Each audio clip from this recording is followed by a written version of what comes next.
A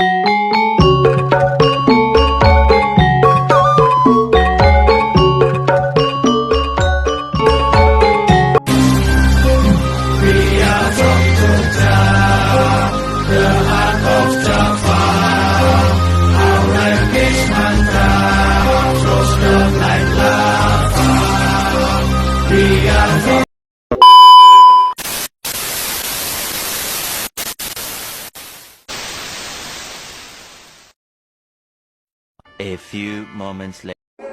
Assalamualaikum warahmatullahi wabarakatuh. Waalaikumsalam warahmatullahi wabarakatuh.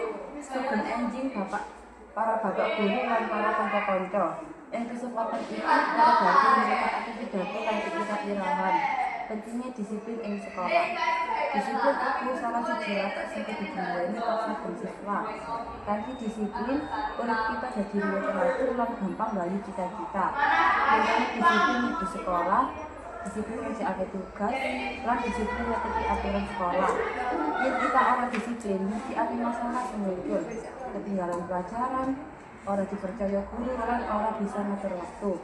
Mula saka kuwi ayo padha sinau disiplin wiwit saiki. Amarga keberhasilan ora bakal teko marang wong sing males lan ora tertib. Mugi pidato punika saged maringi manfaat lumrah kita kabeh. Wassalamualaikum warahmatullahi wabarakatuh. Waalaikumsalam